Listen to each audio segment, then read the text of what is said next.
over your head. It is over my head. What is up, KK? What is going on? It's your boy 2K Suave. I'm Captain Suave today.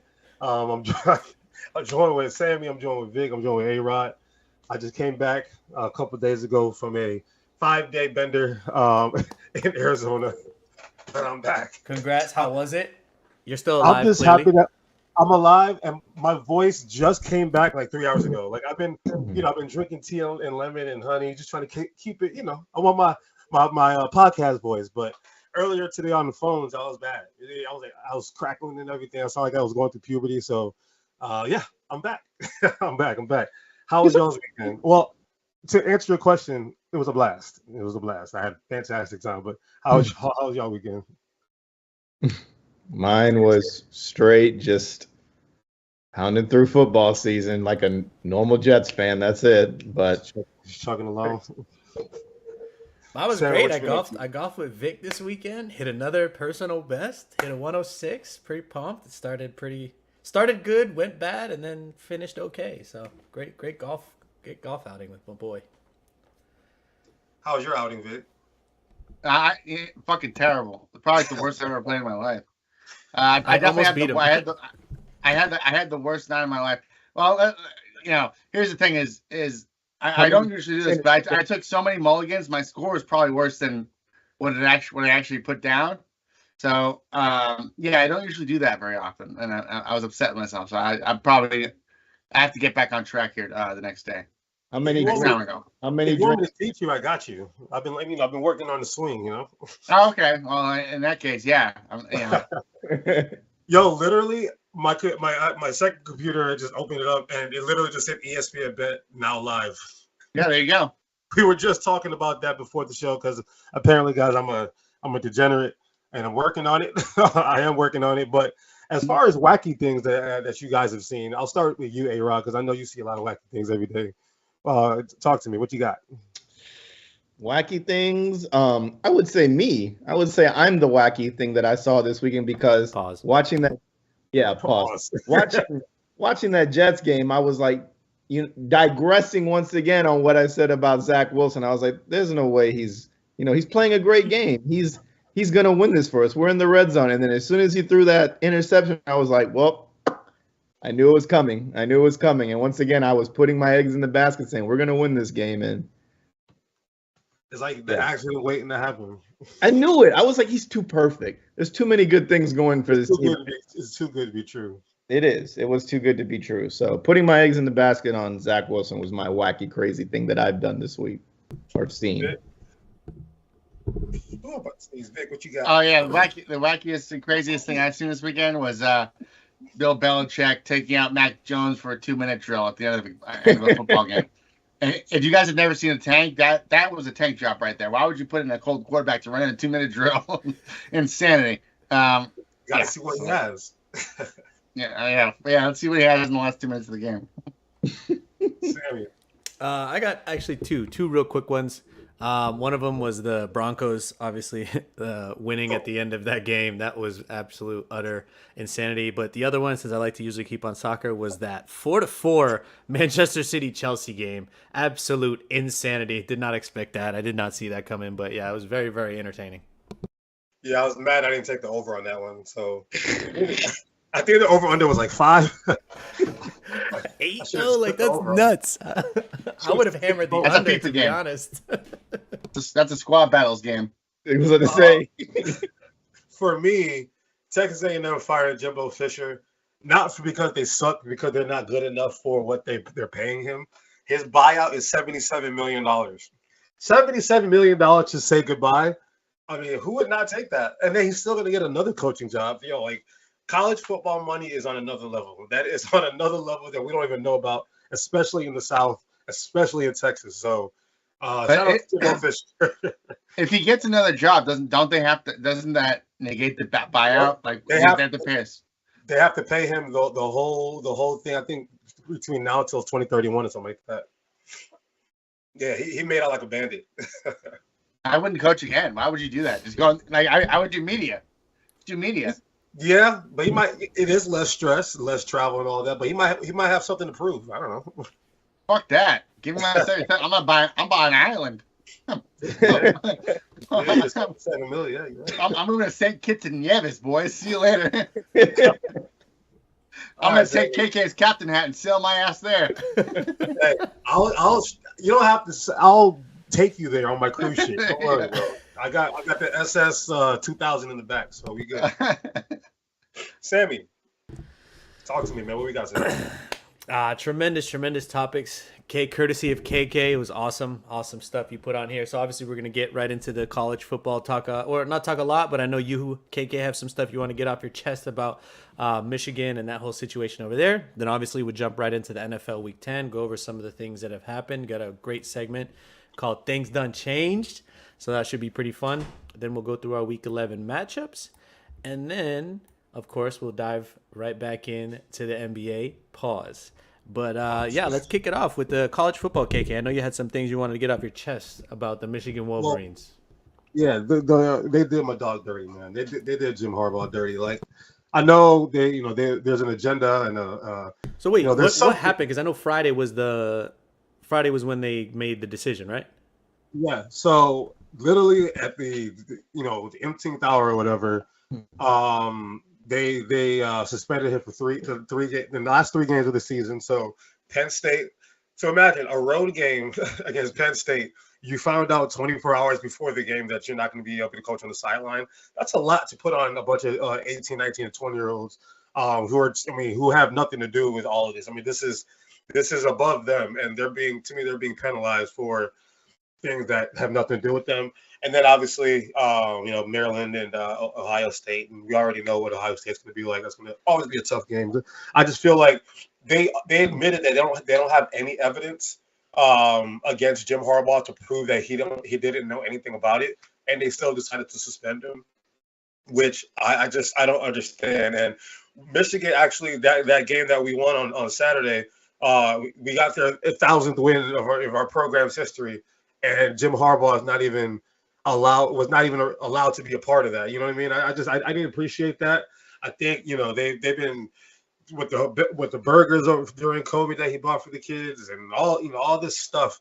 There's always been this agenda to me against Jim Harbaugh. I think they just want him to go back to NFL and leave their sport alone. Maybe that's what it is, but I don't know. I feel like I didn't see how any of this was warranted. I mean, they could have waited till after the season instead of making rash decisions like that. Like, this is, at the end of the day, this is kids' future that is in the hands of this guy. So to me, they didn't really care much about the kids. They're so concerned about the bottom line, and that's the problem with college football. We're just talking about with what's his name, whatever his name is, and it's money. It's all about money, Jimbo. So to me, I was a little disappointed about all of that because they get mad at these kids for going to the transfer portal, but they do these coaches do the craziest things, and the league officials and the NCAA. It's all a dirty game. So that's my gripe.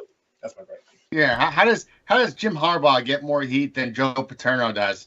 You know what I mean? Like that's ridiculous. I mean, this is NCAA is so corrupt. We might as well be calling it Serie A. Because it's just. I mean, I feel like it's ran by the fucking mob. I agree. I'm not a Michigan fan, and I think they did your guy dirty, A-Rod. I really do. KK. Sorry, yeah. I mean, I was looking at A-Rod. He should be everybody's guy. I was really surprised that they did that. Right? Like I figured that they would do something.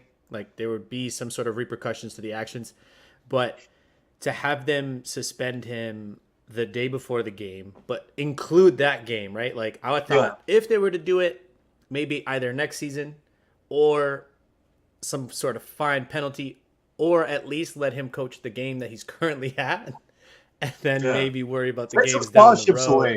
Take some scholarships away. Take some scholarships away. Maybe I think because I remember I was listening to Dan Patrick and he had mentioned, because usually he's in tune with a lot of these things and because he's like in with the media and stuff. And he was saying he thought it would be some sort of bowl game next year or something. Like they wouldn't be able to be ranked or what have you. They won't be able to go into the playoff for a season or something like that. He didn't. And I think he was even shocked that they put this type of suspension on him this season. This is better than that, I think, though. Yeah. I would rather not be able to coach on the sideline during the game because he's on the phone. Yeah. I don't know. I watched that second half. We ran the ball 32 times in a row to end the game. Like we had offensively, we've been on top of it all season. Defense, I've never had a problem. Offensively, it looked very sloppy. I'm happy the game was over, but we ran the ball 32 times in a row. Like that's not characteristic of the universe. Like we do like to run the football, but JJ McCarthy is somebody who we consider a top 6 Heisman type of player. You know what I mean? Like let him get loose. I don't think they gave him that opportunity. So yeah, we have a whole week. Obviously, that was one day before. Now we have a whole week to see what's going to happen next. I don't know what's going to happen next. I know there's speculation that the Patriots might want him, or the Raiders might. I don't know what they're going to do, but I'll take him.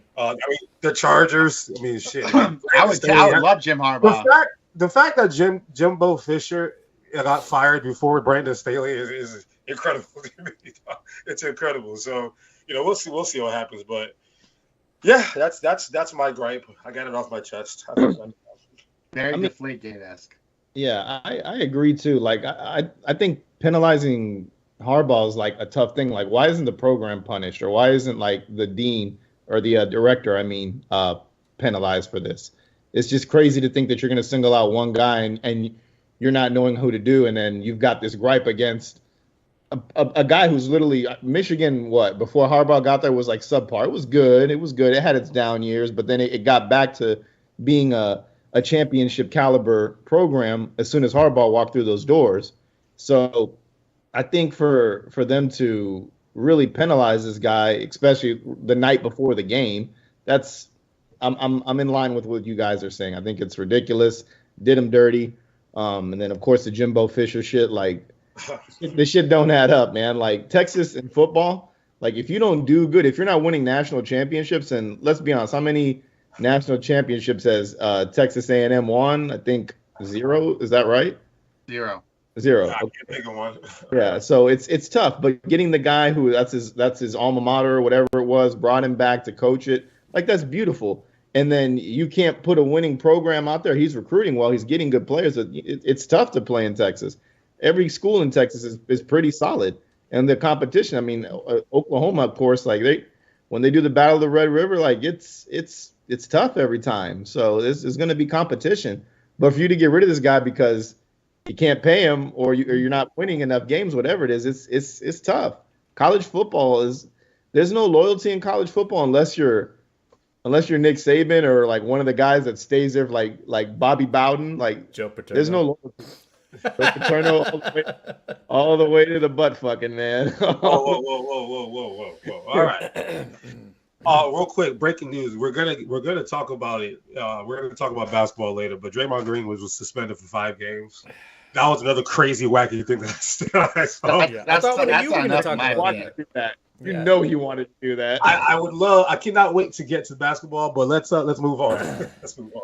All right, so yeah, let's talk about some Week 10 stuff. And I'm really happy, KG, that you put the Things Done Changed segment on there because that's kind of what I wanted to introduce kind of our NFL topic with. And, I don't want to turn this into like a Patriots podcast. It's just sometimes I have my gripes and I have my issues and I need to air it out, right? This airing of grievances. Do it just as a therapy session to just get stuff off our chest about our teams that we love. And then we'll dive into the things that are important. So I was having a conversation with my uncle this past weekend just about the Patriots, right? So he's like, God, what a junk organization, blah, blah, blah. This team sucks, blah, blah, blah. Just typical New England stuff. And as I'm texting him back and just talking about a lot of the topics that, Vic and I have discussed that you guys have also kind of echoed, I was thinking back and I'm looking at the Patriots team as a whole. And even if you look at this past Sunday, you look at kind of the Sundays leading up, we're playing 1970s football. I know I'm beating a dead horse here, but I got a point to make. I got a point here. I'm going to lead it to other stuff. But we're playing 1970s football, right, on offense. We're dying. We're absolutely dying. If you don't adapt, you're going to die, and that's what Bill Belichick is doing with this offense. Now, what's really, really frustrating to me is he's not stupid, right? You look at the defense. The defense is keeping us in games. So he knows what the NFL is coming to because he knows how to defend against it decently well. But he doesn't create an offense that's conducive to winning in the league today. Now, I echoed some of my sentiments with my uncle. Obviously, he's from Massachusetts. So I echoed some of my sentiments with, when you look at the Celtics, when you look at the Bruins, what are they doing? They're adapting. Every single year, they're adapting. They're doing something different. They realize something's not working. They're changing it. Granted, it may not be the best option, but they know that something isn't working. They're willing to change and adapt and get younger or find out what the league is doing and go towards that direction on what the league is doing. So obviously, they drafted the wings. I noticed you left the Red Sox out of there. Yeah, they don't adapt at all either. They don't fucking adapt. They're stupid. That's why. But again, I was getting to that point where it's like you look at the Patriots and the Red Sox, they're doing the same old shit. But then you look at the Celtics and the Bruins, they're doing more. They're adapting. And what brings me to the point that I'm going to ask you guys is, like, I guess just in general, and then you guys have this, or you had the things then change thing, is like, do you see all of these sports changing and do you think it's changing for the good, I guess, because, you look at how Bill runs, and then you can even trace back the old thing to, like, the Jeff Fishers, some of these other coaches that are dying, that have died, right? That are like getting left in the dust. And then you look at coaches like Mike McDaniel, perfect example, right? Even McVay. You look at Shanahan. Some of these guys, these younger guys up and coming that are making teams and just consistently competing in the NFL now, and that's just a new thing. And you can even see it again, like in the NBA. Things are changing. You can't do the 3 stars anymore. Like, you need 2 stars and you need a deeper bench of role players, right? You need a bunch of sets of role players, and you're seeing teams adapt to that, and so on and so forth. Anyway, that's what I wanted to get off my chest. What do you guys think? What is your assessment on your teams or what have you with the way kind of the sports spectrum is changing? Because if you think about it, all these sports are changing, right? No, you're right. Yeah, Vic. I want to hear you, Vic. What do you think about all that? Well, what I think is the Patriots' red zone percentage for another game was a whopping 0%, 0 for 4 in the red zone. So until that fucking changes, the times aren't going to mean shit. So if you can't perform in the red zone, you can't. But you have to get to the red zone, score. And they don't have players to get to the red zone. They were in the red zone 4 fucking times, and they didn't make it in the fucking end zone, Sammy. 4 times, man. How many times did they run the ball? Oh my God! How many times did they run the ball? I'll tell you right now. They ran the ball. Rushing attempts, carries 36. 36 times they ran the ball. 36 times for 167 yards. And actually, you know what? That was the best part of their fucking offense. They averaged at 4.6 yards per carry, which is awesome, right? And 0 for 4 in the red zone. There's nothing you can do there. Mac Jones fucking sucks. He is dog shit. And it's not on him, right? It's not his fault. Okay? Belichick has done his damnedest to make this guy fail. He has given him nothing to succeed with. We saw what Mac Jones was capable of in year 1, and that's why we were so high on him. But he's had different coordinators every year. He's had no offensive help whatsoever. Mac Jones, he just changed the scenery. Honestly, I don't even know if that's going to help. He's in deep shit, man. And just psychologically, I don't think he's there. Yeah, and to your point, Sammy, times are definitely changing, and the quarterbacks are changing, right? So if you look at the quarterbacks having success in the NFL, it's guys that can use their legs. I know this isn't the best example last week, but Josh Allen, he's a good quarterback. Patrick Mahomes, Joshua Dobbs, who was a backup and coming in. Kyler Murray had a good game last game. You look at these quarterbacks, C.J. Stroud, Lamar Jackson. These guys can use their legs, but they can also throw too. So it's not just completely like Justin Fields who can only run the ball. Michael Vick, that shit. Yeah. No, but Michael Vick could throw too. And these guys are coming out. Don't disrespect Michael Vick. Yeah, I know that's what I said. I said Michael Vick could throw too. No, Sammy. But this is like Michael Vick isn't an anomaly anymore. He, in my opinion, is now the standard bearer for the type of quarterback you need to have in the NFL. You need to be mobile. Tremendous. And you need to be able to throw. And you need to be accurate. That's the thing. You need to be accurate and you need to be mobile. If you cannot, because linemen are smaller now, right? They don't have OTAs like they used to, so you're not training as much as you are. So you need to be able to create time and space for yourself as a quarterback where you need to be able to roll out of the pocket. Tom Brady is the only pocket passer that can succeed in this day and age. Peyton Manning, those guys, if they were to come in the NFL right now, they'd be in the same boat as Mac Jones. I mean, obviously Peyton Manning, those guys would figure it out. Barely even Tom Brady, because we saw him his last year with the Bucs. It was tough sledding. It was tough sledding the whole way through. Yeah, because linebackers are faster. Like everybody's faster, so the lineman has to get smaller, right, to get faster. Yeah. Right. But that exactly, which is why they can't hold a pocket much longer. But guys like Tom Brady succeeded so long because he was so quick to get the ball out of his hands, which Mac Jones obviously is not. So that's the issue. I think the Patriots need to reset, move on from Mac Jones, and draft a quarterback this year. But I will tell you this: I am starting to come around to the fact that if we get rid of Belichick and we draft Marvin Harrison Jr. at the top 3 pick, I would consider keeping Mac Jones. I don't know. I think when I was reading stuff about, I don't know if it's real. Obviously, rumors are rumors, but it's saying that he may have lost the locker room and everyone. Yeah, I don't believe any of that shit. Whether it's real or not, his body language does not look good. So it's like he probably needs to change the scenery as well because, you Boston fans are very, very, vicious. Philly fans, New York fans. East Coast, Northeast fans are vicious by nature. But it's the crazy thing about this whole scenario is, out of all of the Patriots fans, I think Vic may have been the one on the outside, being the only one or one of few who blamed it on Mac. Like, surprisingly, the majority of Patriots fans didn't originally blame it on Mac. Like, they knew what Bill was setting Mac up for. I mean, they've come around to the point where it's like, yeah, he sucks. But they're also, like Vic is saying, he sucks, but this team also really sucks. So how can you really judge it? He sucks because of Belichick. Yeah. Right? Yeah. He sucks because of he's bad. He's a bad quarterback. I think wherever he goes, he's never going to be that year one Mac Jones ever again. Ever. Yeah. And it's a mental thing. It's 100% a mental thing. In the Jets case, Zach Wilson, he's somebody who is mobile. And he does have the weapons around him.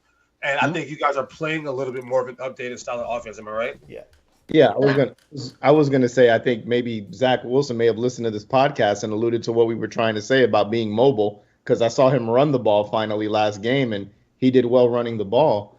But yeah, we're with the times. I mean, we went and got a pocket passing quarterback in Aaron Rdgers, which I'm not afraid of trying that out. But with the offensive line not healthy, that's a big scary to me because guys just gonna come through and plow him down. But Aaron Rdgers was mobile, though, right? Yeah, he's a mobile pocket passer. Yeah. Mobile-ish. He's also smarter. He's also smarter. Yeah, that too. Yeah, he's smart and he gets the ball out quick too.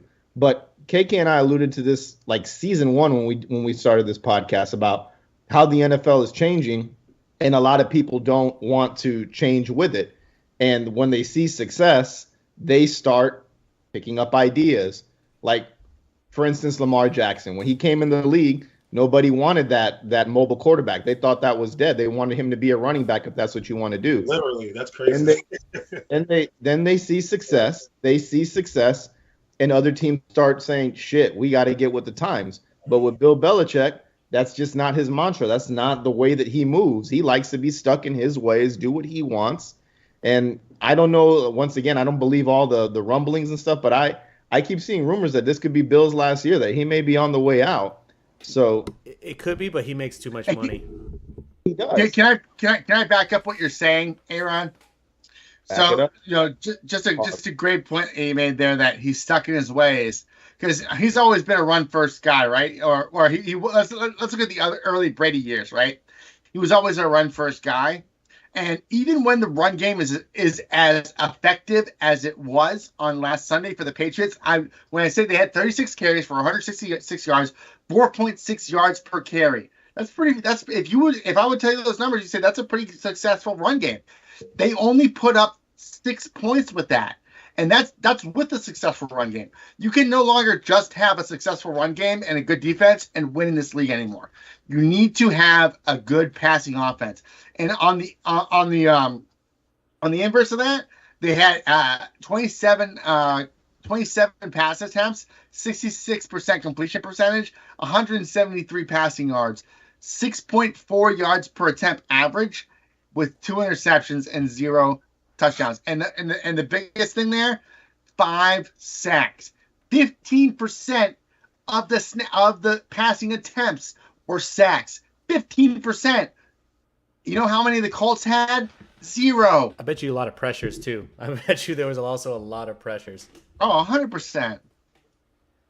All right, but I mean, here, all right, think about I that. got this stat pulled up. So rushing attempts, the Patriots are in the middle of the pack.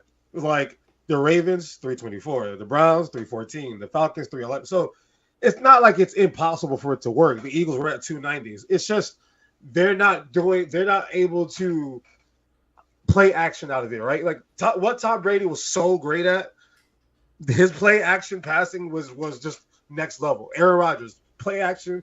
Even Peyton Manning, play action passing was just next level. So it's not like the running the football is the main problem. I just think when you don't have dynamic options, it's like they don't really have a choice, and it's just the whole thing needs to be torn down and it's kind of just start over. Like you get to a point in which you're trying to hold on for dear life for the past.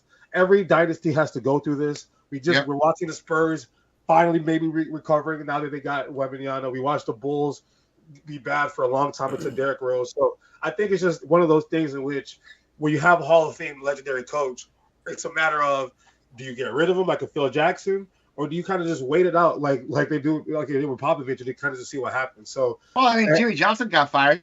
So yeah, I mean, well, these guys get fired. That was different. That's because Jerry Jones is insane. That's why. So he needed somebody he could be a puppeteer for. But I think all in all, and when we talk about the game changing, this is something that I've paid attention to for a while. It's just it's Madden and it's NBA Live, it's 2K. Like this generation of coaches and fantasy sports and fantasy. This generation of coaches have grown up on Madden and 2K, right?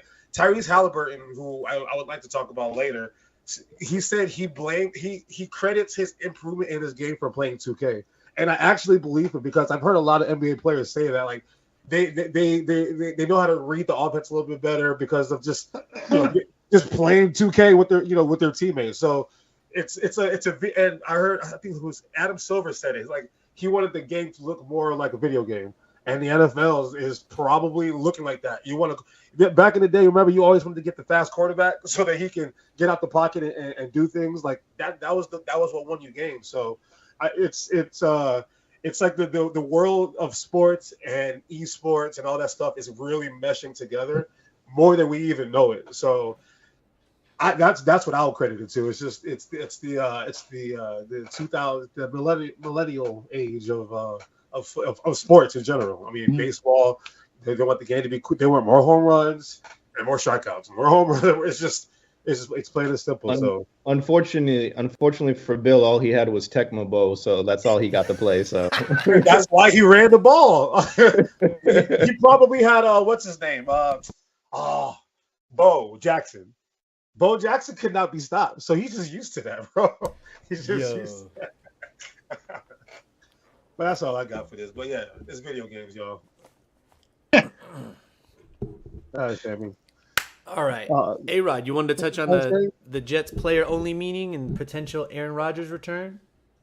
The only thing I'll keep it brief. The Aaron Rodgers return, like I'm a little bit scared about that with no O-line. That scares the shit out of me of him coming back. Question. Sorry to cut you off. Question. Do you think he's actually going to come back? Oh yeah. I think he is. Oh, that's annoying. I'm so annoyed. I'm very annoyed too. Just sit down and be healthy for next year and make improvements. The players only meeting, it's very concerning because it shows me that the players think differently than the coaching staff on a lot of things. And I really don't think this team has faith in Zach Wilson. I really don't, because I'm constantly watching the actions of them on the sideline. And I have to see them continue. Like Garrett Wilson is over there. Granted, Garrett Wilson drops some big passes, and it drives me nuts. But he takes accountability for it, and he makes it up with another big play. And Zach Wilson, he had a great game last game. I won't dog him, but he threw that interception, which potentially hurt them. And then he threw that Hail Mary, which two guys were there, and it's unfortunately. It looked beautiful at the end, but didn't come down with it. So I have to see players going over there and getting his head in the game, and I have to see Aaron Rodgers doing it. it's tough for me to see, and I don't think they're all in on him. Crazy stat I should have said at the beginning of the episode. Josh Dobbs with the Viking has 5 touchdowns already. You know how many Zach Wilson has all year with the Jets? 5, exactly. That's my crazy stat I should have said. No way. Yeah, it's insane to think that this guy can't find he can't find his way through the red zone either. So the Jets right now, I think looking in as a fan, I think they'll be okay next year. But as of now, it's scary hours right now. The last thing I want to do is have a riot in the locker room of the players and the coaches, because beginning of the season it was all fitting together. And the one big thing that also scares me is cutting Michael Carter. I know like that's such a minor move, but Michael Carter was the starting running back 2 years ago and was really fucking good. And he decided to stick around and be the backup to Breece Hall. And he decided to be the third down back, or the third string back. And now he's gone. That tells me something that I don't want to kind of hear with this team. So it's kind of upsetting to know that you get rid of a guy like that. Because Dalvin Cook ain't going to be there next year. Let's be honest with ourselves. Dalvin Cook ain't going to be there. And Michael Carter is still on the roster. Yeah, I know. You know what's concerning? We talk about the Patriots running and all this running the football. You guys run the football the second least in the NFL. Correct, and I don't know why. Well, you need to protect Zach Wilson by running the football a lot more. And it's not like Breece Hall is incapable, right? It's not like they have incapable running backs. I watched Hard Knocks. They have a very good running back room now minus Michael Carter, which doesn't make any sense. So I really don't understand. The Nigerian kid too. We got Abi Kanya too. So yeah. So I don't really understand the mindset of. I mean, again, it's what was his name? Hackett. Obviously, it didn't work out in Denver, and Denver looked like they're turning it around. They're on a 3-game winning streak. They beat the Chiefs. They beat the Bills.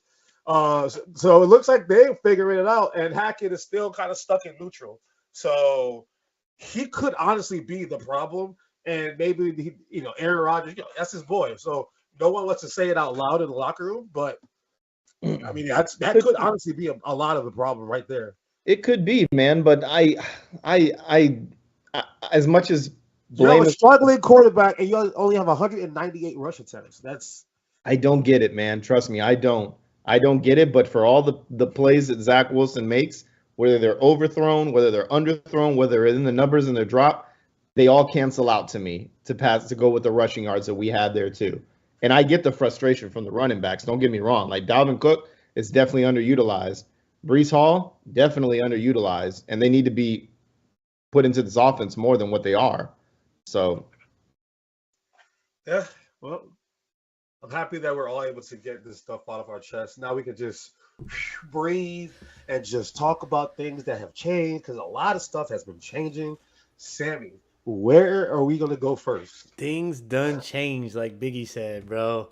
So we got a lot of major changes happening right now before our eyes in the NFL. Yo, I did think this was crazy, though. So as soon as waivers hits, they put the news out that Deshaun Watson is out for the year with a broken leg. So it's shoulder. Yeah, shoulder. So the same moment that waivers hit, so they couldn't even make a move at the same time. That's rough. That is rough. And then the Bills blaming their issues on Ken Dorsey, which, I mean, yeah, maybe, possibly. The offense looks like junk. I got some stats, but go ahead. What else? The Legend of Josh Dobbs, of course, and then obviously we're a big CJ Stroud podcast, so we're just going to continue to tune in CJ Stroud. We are stands. We are at Vic. You've converted us. We are stands.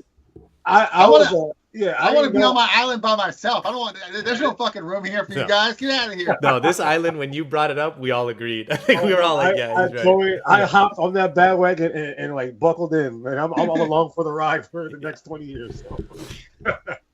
But yeah, let's start with Deshaun. So this whole Deshaun Watson thing over the last couple of years, honestly, it's been a nightmare, right? And we go full circle. We look, Josh Dobbs started off as the backup during the summer. I'm pretty sure they wish they had him on the team still now, right? Like they screwed up there. I know the rookie from UCLA was Dorian Thompson something. He looked pretty decent during the preseason, And then, they got PJ Walker, XFL legend or whatever. So the backup situation is not that pretty, but PJ Walker did go beat the 49ers. So it's not, speaking of running the football, they run the football the most in the NFL. So they're going to, I think, we'll see how they figure it out. But my big thing is looking at Deshaun Watson as a whole. $230 million guaranteed contract after all the crap that he was going through, and the ROI has been horrible. Do you think this could possibly be the end of the road for him as a Cleveland Brown? And what's next? Because that's a big paycheck, bro. That's a huge paycheck that they got to eat now. So what do you think, Sammy? I think you have to stick it out. I know you. It's such a cop-out answer, but you have to stick it out with the amount of money that you've already invested in it. I mean, he showed some flashes here and there, but I think the time off that he had, so that's kind of what I'm putting it on, potentially looking at it from a sense of he had so much time off from playing football. This was his first year in a very long time of playing live action, playing at this speed. I mean, but to your point, it's looking very bad for the Browns, and this is another one that I like to bring up. So I usually bring up the Chargers when I talk about a cursed franchise, but I think the Browns are another team that we have to talk about as just an absolute cursed franchise. Granted, this was self-inflicted though, so. Yeah. Do you, A-Rod, do you think with the situation that they're in right now, do you think they can still make some type of a run this year? I mean, they defensively, they've been pretty stellar. Yeah. And they are running the football really well. Mark Cooper looks rejuvenated again. So, I mean, what do you think? They're playing well in their division, so that's a leg up right there. So I think they can still make a run. I think the quarterback situation with Deshaun, I agree with Sammy. You invested a lot of money in this. It's hard to walk away and just pay that. And historically, the Browns are a very shitty run organization. The way that they make moves, so. I'm being like serious. Like they make bad moves, whether it's signing players and things like that. So I don't know what would happen. It'd be crazy to think that they walk away from Deshaun Watson after paying him, because they're gonna have to pay him guaranteed money, and who are they gonna get after that? A bunch of nobodies. I think they can still make a run though, just because of what they've done in their division. Like the defense is holding up. The run game has been pretty stellar. They've gotten production out of the running backs, Ford and Hunt. Cooper looks good. They're okay. I think they can make that run. What do we define as a run? Like at least make the playoffs. And win a game, 2 games? In the playoffs? No, I don't. I think they'll make the playoffs. That's what I'm saying. We're talking about just getting to the playoffs. They're not going to the promised land. They're not going to the promised land. And with Massage Watson, I don't think they'd go to the I was gonna say, I think he needs more massages now. All right, Vic, give me. Is there any like numerical thing that you could provide for me as to how the Browns are gonna possibly get? I don't know if it's contracts. I don't know. Like what do you know from a number standpoint that you think that I don't know. Is there hope? Basically, is there hope over there? Because I don't see it. I don't know. It's tough. I'm looking at the massages towards wins category, but they don't have that stat on Stat News. So. I'm just going to go just strictly off of Cleveland's Pro Football Focus quarterback rating. So if you see here, the offense wasn't that great to begin with. You have Deshaun Watson. They've already taken him out. Shit. Hold on. Let me look at the roster. Yeah, they couldn't wait to get him off. I know. Yeah, Roger Goodell. Right. I think Roger Goodell might be pulling some strings. I don't think he's really. So you had Deshaun Watson, who was ranked 23rd out of 38 quarterbacks in the league, and now you're going to PJ Walker, who was ranked 38th at 38 quarterbacks ranked. So a big jump there. Obviously not great. I think the tight end percentage is probably, if you own David Njoku in leagues, you're probably not excited about this either. Njoku was a favorite target, but let's look at the offense, right? They're ranked 27th in the league at 30 teams. They can't get much lower than that. So I don't think it's going to affect the offense as much, but they're definitely not a a contender in my eyes. They weren't before Deshaun Watson went down, and they're still not. They're even more so not now, and that's a shame because they have the 7th ranked defense in the league, and they have a record of 6-3. But if they do make the playoffs, they're a wild card round exit, in my opinion. And from what I've been reading, I think Dorian Thompson-Robinson is going to be the starting quarterback moving forward. So I guess they see PJ Walker being 38 out of 38, so they're just gonna they're gonna throw all it on homeboy. And I'm looking at it, like, think about it from a fantasy perspective. What would you do with Amari Cooper? Or I know in joking it might be tough, but what do you think about Amari Cooper? He's on the bench for the rest of the season for you. I can't see a world where you can. Maybe he's a flex play.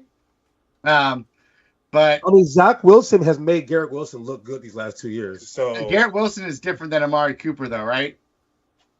Amari was that guy, like, when he was drafted. I know the Cowboy years were kind of weird because I don't know why he was there in the first place. It was a money grab, but since he's been in Cleveland, it feels like he's rejuvenated. So I don't know, maybe he's. And you're absolutely right. And you're not wrong, KK. Because if you look at the Pro Football Focus career grades here, 2023 was his third best year in the NFL so far, and that was with PJ Washington for a few starts, and what's the new quarterback's name? Dorian Walker. Dorian Thompson-Robinson.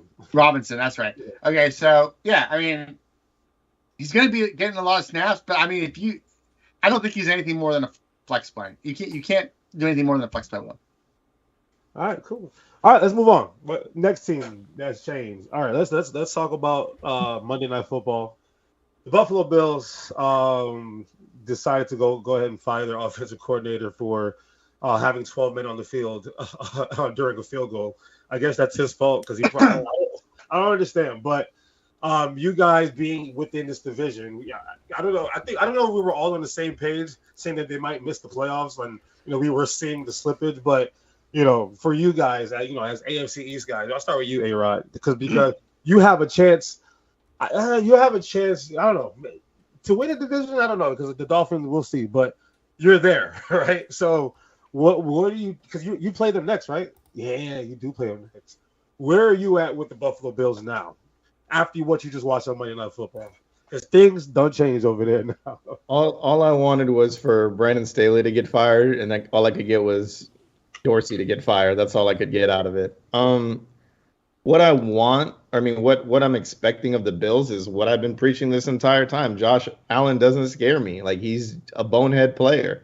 Like, yeah, he's a good player, but when it's time to win the game, Josh Allen can't do that for you. He can't do it. He did drive him down the field to win the game.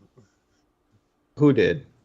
Josh Allen. They drove down the field and they let Russell Wilson drive right back. And then you didn't win the game. You didn't win the game. You left too much time on the clock.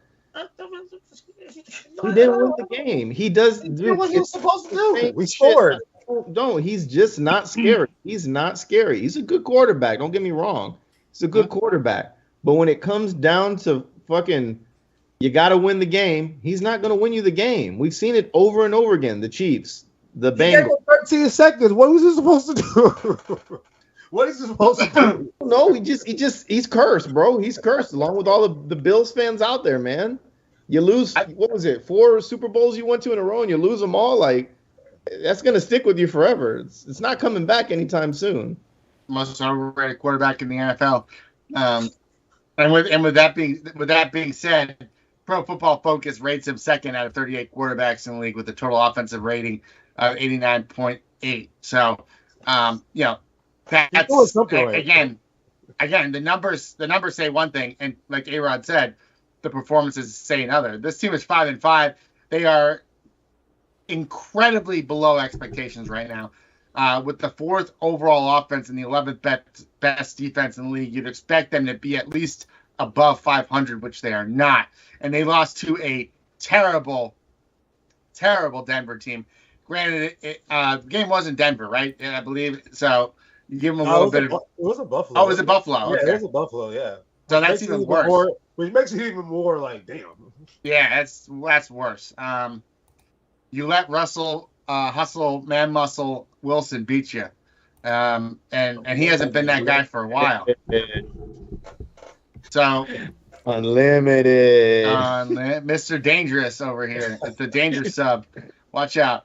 So I don't know what to make of this team at all. Honestly, this could be a team that's a sleeper, though. I'm not gonna sugarcoat it. As much as I hate the Bills, and I believe that the 12th guy in the field was DeMar Hamlin, by the way.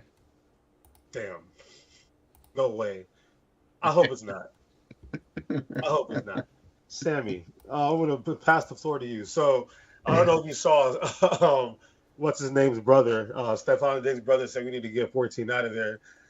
And during the summer, that was a topic of conversation. There was a little rift or whatever in the locker room. Now, little brother is bringing something up again, Trevon Diggs. Do you think the locker room might be like on the verge of like, how the Patriots locker room might be a little in flux right now, and the Jets have player owning meeting, and you think the locker room in Buffalo might be changing too? Honestly, I don't think so. I think it's I don't know what it is, because like Vic just said, I was on one side on it, and now I'm kind of looking at the numbers and the stats, and I'm like, that's crazy that they got rid of Ken Dorsey like that. The offense the offense just doesn't, the stats just don't back it up, and I'm not really sure what it is. But I do know this part, that Vic's saying that they could potentially be a sleeper. I don't know about that, because they've had an easy schedule to this point. They had their schedule was 27th to date, and going forward they have the hardest schedule remaining. So I don't know what's going to happen to them, and how this team can potentially, I mean, it's a bad division, so I mean, anything is possible for them to make the playoffs and potentially make a run if they gain some momentum. Something has to happen though, because I don't know, I just see mid play, and I'm on the board with what A-Rod is saying about Josh Allen, and I don't necessarily think it's just like one play in particular, like you were talking about, KK, like what else is he supposed to do? I think it's just he doesn't control games. You know what I mean? Like it seems like there's little spurts where he loses control of the game, and you're like, wow, what the hell was that drive? You know what I mean? You're Josh Allen. You shouldn't have that drive. And then I gotta agree with that. And then yes, he still has the plays like you mentioned at the end of the game. He brings them down the field, blah blah blah, whatever happens. But it's like, well, if you controlled the beginning and the middle of this game, you wouldn't be in this position that you are in at the end of this game, having to be flounder around and try and score a touchdown at the end. Like, you should have put this team away. And to be honest, it was the Broncos. Broncos are on a 5-game win streak, but you got to put them away. If you're the Bills, like, you got to put them away. So I don't know what that I don't necessarily think that Diggs has to leave, because I think if Diggs leaves, that team is probably way worse than it actually is. But yeah, I'm not sure. I don't know what to make of them.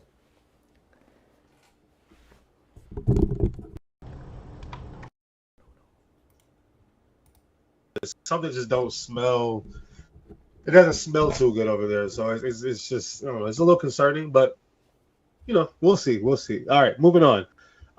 We have the Legend of Josh Dobbs, who we have spoke about earlier. So obviously, Kirk Cousins became a fan favorite over the summer after everybody watched the quarterback thing on Netflix, and he's honestly, I think he might be the most favorite quarterback in the league as far as like popularity goes now, because nobody doesn't like him anymore. It's just he's that, the model citizen, right?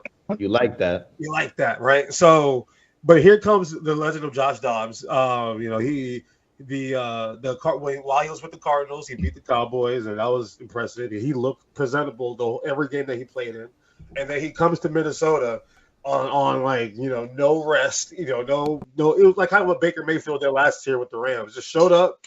Oh, you're in the game, bro, and he's been lights out, right? So, obviously we know Kirk Cousins. We've been on this whole thing, like can they trade him?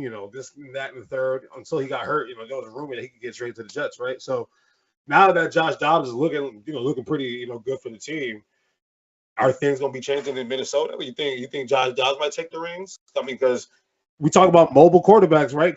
he is somebody who's mobile. He fits that modern day football, and he is somewhat of a veteran. Like he's been in the league for a few years now, so I think he's going to be able to galvanize the locker room pretty well. Do you think this could be potentially a changing of the guard? Because these things do happen out of nowhere, and so you think this could be one of those situations? I'll tell you, A-Rod. I don't think so, man. They love that man in Minnesota. They got to pay him. They got to pay him. I know, and they did it. They gave him a guaranteed contract before. They'll give him something again. I don't think so. I think it's 2 games. I think the Vikings were on the outside looking in, and now the roles have changed there. And I think Josh Dobbs is what they needed. They needed a quarterback to step up and be, and they got that in the meantime. But I think when everything is put into play again, and they're competing next year, I think Kirk Cousins is a starter. Josh Dobbs, I like the guy. I think he's good. I think he's a solid player, but I see him as like a solid backup.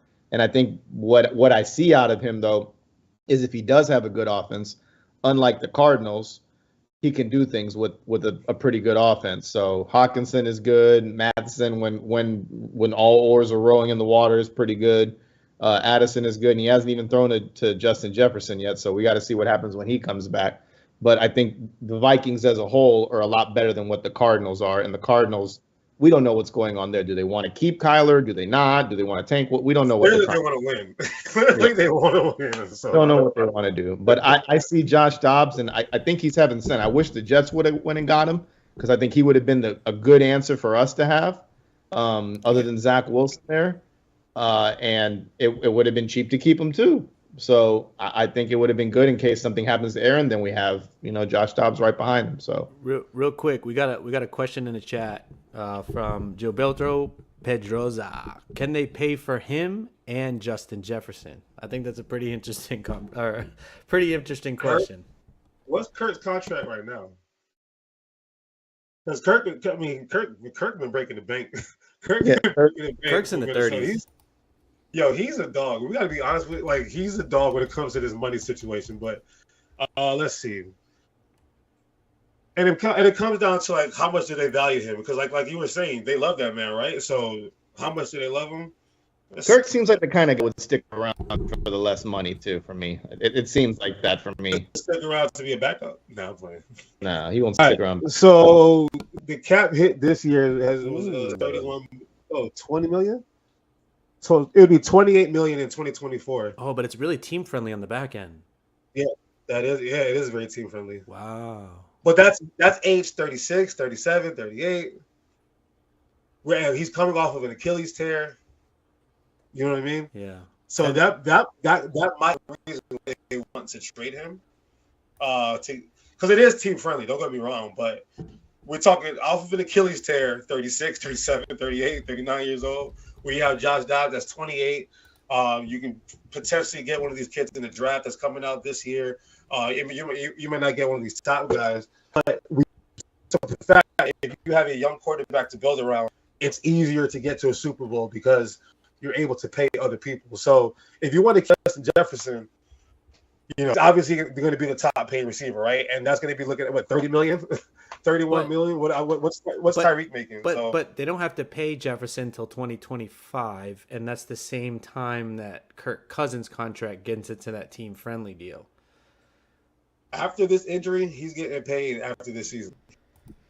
Just saying. There's no way his agent's going to let him make. We see what these receivers are doing. Year 3 is when they start to raise a little bit of hell. I mean, right, but the money doesn't hit the team till after, so I think they have the flexibility to do both. To be honest. But do they want to? Is the question. Because again, Kirk. I like the guy. Don't get me wrong, but he's 30. He's about to be 36 off of a torn Achilles, and he's not a mobile quarterback by any means. And we're talking about the game changer. Can I give you my Josh Dobbs comparison? I haven't heard it, was it? I think Joshua Dobbs is the new Ryan Fitzpatrick. I was gonna say that. I was gonna ask that. Is he more like Ryan Fitzpatrick or Taylor Heineke? No, he's definitely Ryan Fitzpatrick. I'm gonna tell you why. Let's compare the seasons, right?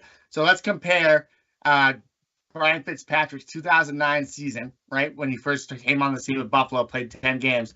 And right now, Joshua Dobbs has played 10 games for 2 teams this season. So if you look at the completion percentage, 63% for Joshua Dobbs, a little bit better than Ryan Fitzpatrick's. But if you look at total yards, 1422 for Ryan Fitzpatrick, 1995 for Joshua Dobbs in a much more quarterback-friendly system.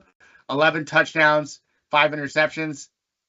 For Ryan Fitzpatrick, you have 9 touchdowns, 10 interceptions his first year in the league starting. So this is my opinion. This is the new Ryan Fitzpatrick. He's not a starter in this league, but he's definitely an elite backup and an elite stopgap too. So if you're trying to bridge the gap, this is your guy. I agree. Yeah, I agree with that. But like, so if that's the case, what do you do with Kirk then? Because like he could be this, like the transition into the next phase of the Minnesota Vikings. Because again, the league it's not a friendly league. It's a cutthroat league. At the end of the day, as much as they like people, they will cut you if the money's not making sense, or they'll trade whatever they got to do.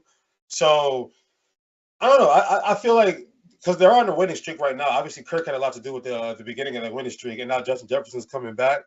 If this bad boy continues, and I'm not going to compare him to like Nick Foles, right? But like Nick Foles carried some shit and made it to the damn Super Bowl and won the damn thing, right? And he hasn't done shit since then, but he got paid, and that happened, right? So, we got to see how far he's able to take this team, because we never know. You never know, but I don't think they're going to win no damn Super Bowl, let's be honest. But you never know, bro. Nick Foles had a big dick. He was Big Dick Nick. Hey. Okay, moving on. Why he sound like he knew that from experience? I gotta move on. It's huge. Vic, cock. Vic, I'm going straight to you. We want to get kicked off the air. Vic, I'm going straight to you on this one. CJ Stroud season. I'm hearing the rumblings of MVP already, and you know what? Why not, right? So I'm gonna let you talk to me about about the legend, the young legend from Ohio State, who I guess I got to like an Ohio State player moving forward, right? Mr. CJ Stroud. Well, talking about orgasms, let me just tell you, CJ Stroud. Oh my God, this man, the way he plays football is just amazing, right? He only has 2 interceptions on the year, and I believe one of them came last week. So, just absolutely incredible season from my guy, CJ Stroud, who I said was going to be the number 1 quarterback out of that draft. 15 touchdowns, 2 interceptions. He is 3rd in the league in passing yards. And he's not passing to Justin Jefferson. He's not passing to Deebo Samuel. He's not passing to DK Metcalf. He's passing to Tank Dell and Nico Collins. Okay? And say what you want. Okay, great. Tank Dell's been a great rookie this year, blah, blah, blah. That's not DK Metcalf. That's not AJ Brown. That's not AJ Brown. That's not even Devontae Smith. That's not it's not Cooper Kupp. That's Devontae Adams. That's not even Pekka Nakua. All right. Whoa. Hey. This is the example of what a guy can do to elevate a team. Now let's not. CJ Stroud ended up in the perfect position. D'Amico Ryans has done an amazing job with this team this year.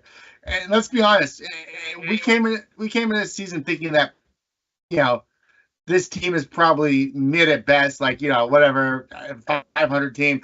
They might win their division. They might beat the Titans for the division. And I don't think. What was that?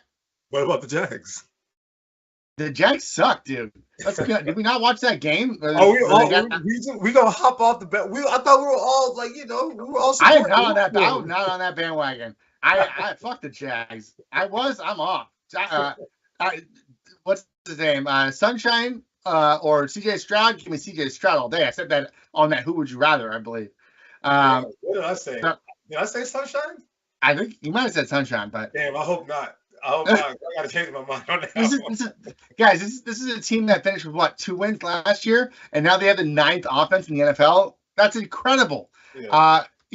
His ability to escape the pocket, create time for himself, find the right pass. Not only just find a pass, find the right pass. And I watched the whole game this week. of the Texans Bengals game because those are my two boys, Yeah. Joey Burrow and CJ Stroud. And you know what? I might have to kick Joey B to the curb. This might be my new man crush here, CJ Stroud. Not Joe Burrow. He's gone. Oh damn! Oh man, you just be flip flopping on these quarterbacks. How dare you, bro? That's wild. Hey, I remember seeing that game on TV, and I was like, "Damn, it's Vic's two babies duking it out right now for his love." The man just showed the young gun over the guy that's proved him right time and time again, Joe Burrow. Damn, Ohio State must have been doing something right because they had both of them, and obviously went to LSU, but clearly because Ohio State was never known for quarterbacks. Like they all flamed out when they got to the league, and now look at what we got going on. But what do you think about MVP or whatever? Like Sammy, where are you at with CJ and everything? Because obviously we know it looks good, but MVP is a stretch, right? I'm on a bandwagon, but yeah, that's a stretch. I got nothing else to say on that. I don't think there's no shot. I guess I should say there's absolutely no shot, and I think probably it is because of the fact that he is throwing to Nico Collins and Tank Dell. Maybe if he had like a Tyreek Hill, we'd consider it, or if he his name is Patrick Mahomes, we consider it. But I mean, hey, Patrick Mahomes looks actually human after all this year. So, but yeah, I don't think so. I think it's too early. Maybe next year. A-Rod. Yeah, kid's amazing. I think MVP talk is crazy. Rookie of the year or offensive rookie of the year, definitely. 100%. 100,000%, yeah. But that's locked up. It's good to see it because how many years do we get these draft class of rookie quarterbacks and we're told this is the next big thing and it doesn't happen and we finally get to see a guy who's doing it, and even at that, a program we were poo-pooing on and saying, oh, DeMeco Ryans is going to get fired, first year in, and look at him now. Look at him changing the words in our mouth. So I'm a fan. I'm a big fan. And I remember a couple weeks back, I was like, I'm not sold on it, but I've been quietly back on the and I snuck back on it and I'm holding on at the edge riding along. So yeah, I'm yeah, we gotta talk about coaching trees like that, and that's my other gripe about Bill Belichick. Like Shanahan's coaching tree looking good, McVay's coaching tree looking good, Andy Reid coaching tree be looking good. Like what Eric Bieniemy has changed life in Washington. Like their offense has been formidable all year, and I don't think no one's really talking about it. But I'm like, they look good, like Sam Howell. I was laughing at him being the quarterback of this football team, but they look watchable at the end of the day. So. We gotta look at coaching trees and what DeMeco is doing this year. You got to give him huge marks for it. But yeah, I don't think he's gonna win MVP. But if he wins the division, that's a big deal, bro. If you beat out Sunshine for the division already, I think who got to throw because the Jags were supposed to be next. Like everyone looked at the Jags. All right, they're getting close, right? They got Calvin Ridley. They got they paid Christian Kirk, Etienne. It looks good offensively. They got the weapons, but fantasy wise. Trevor was killing, like in my work league. Trevor was killing me all year, right? I put him on the bench for CJ the last 2 weeks, and I'm putting no points again. It's like I'm like, oh my god, what a miracle! I'm starting the rookie over the established guy, and I'm putting up points again. So, yeah, it's possible if they win the division. If they win the division, we're gonna have that's more of a conversation to have. I'm not saying it's possible, KK. I am guaranteed. Put that in. Yeah, guarantee. Guarantee. I'm gonna put it on a post-it note, and I'm gonna start saving all the stuff that you guarantee. Because that's a guarantee. All right, cool. That and Alabama winning the national championship. They won't move them past 8. They won't move them up. They won't move them up. They refuse to move them up. All they got to do is win the SEC championship, and they're in. I don't know, man. I think they want nothing to do with them in the playoffs because they want to see different teams. Even though Georgia, Ohio State, and Michigan were there last year, I think they're done with Alabama and the Clemsons of the world. Like they want to kind of just start afresh. So the SEC champion will be in the college football playoff no matter what. I agree. So if Georgia is number 1. And then they lose the SEC championship game, they're gonna drop them out the whole thing altogether. Impossible. They're gonna drop them out. They're gonna add Alabama. Yeah. Impossible. Absolutely not. They would. So you're telling me a one-loss Georgia that lost to Alabama in the SEC championship game is not going to is going to get in over a one-loss Alabama that beat Georgia in the SEC championship game? No way. I watched TCU get beat by Kansas State last year, and they didn't do anything with them. So different. How's it different, bro? Like Georgia's won 27 games in a row. So at that point, it would be like 29, and then they lose. They're not going to drop them from 1 to 5. I'm sorry. Like they will. They absolutely will. I don't know. And the SEC champion will be if Georgia gets in, it's because both SEC teams make it. They will not leave the SEC champion, especially if it's a one-loss team, out of the national championship game.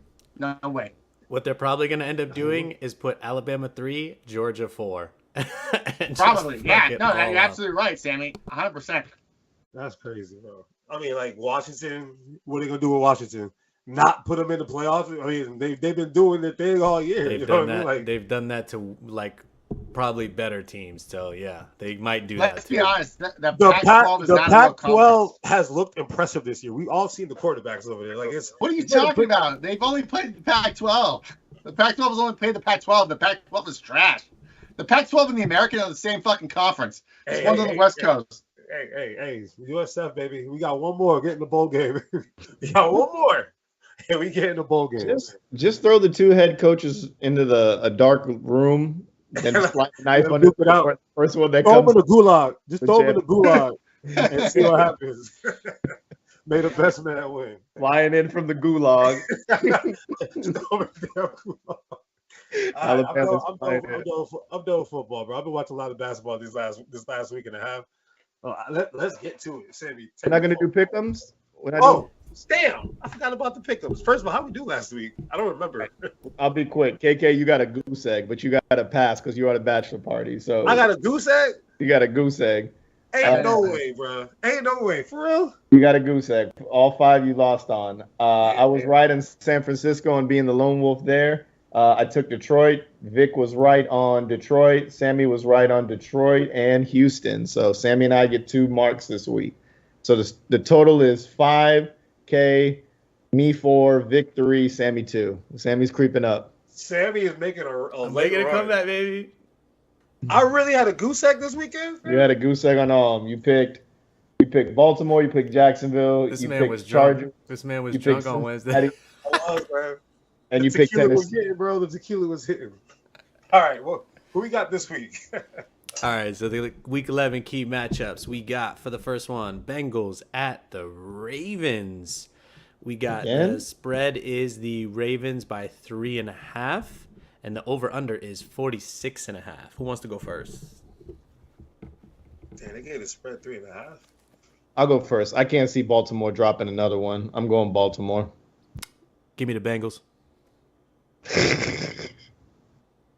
Yo, the Ravens are my Super Bowl pick, but both of these teams are coming off of bad losses, and something's got to give. You got to think, the Ravens being the home team, they get a little bit of a boost, right? But I don't know, man. I might be rocking with the Bengals in this one too. Give me the Bengals. So the spread, like Sammy said, 3.5 in favor of the Ravens. 76% of the cash, 72% of the tickets are on the Bengals plus 3.5. The Ravens are missing their starting left tackle this weekend. Give me the Bengals on the road against the Ravens. Oh, I'll be the lone wolf. I will say this as well. 92% of the cash and 30% of the tickets are on the Bengals money line, guys. 90% of the cash, only 30% of the tickets. What do the sharps know? Key there. All right, next one. We got the Ravens versus the Dolphins. Wow. The Dolphins are favored by... Raiders versus Dolphins? Raiders. Yeah. Raiders. That spread is crazy. The spread is 12 to the Dolphins. That's crazy. Like I got 13. I got 13.5. 13. Oh, it already moved from earlier. Yeah. Damn. There's a different coach. It's not Josh McDaniels no more, bro. Was there no better game than this one, bro? I believe you, Kay, but damn. We must have a bad week to have the Raiders and Dolphins. I think everybody's picking the Dolphins here, right? I'm picking the Dolphins. Me too. What you doing, Vic? Stop. Yeah, I'm not that crazy. So you have the ninth ranked defense and the first overall offense against the 21st ranked defense and the 27th ranked offense. New coach or not gonna fucking matter. Give me the Dolphins at home against the Raiders. Now, give me the spread with the Raiders plus 13.5. All right, yeah, because I'm a degenerate now, so I'm gonna rock with that.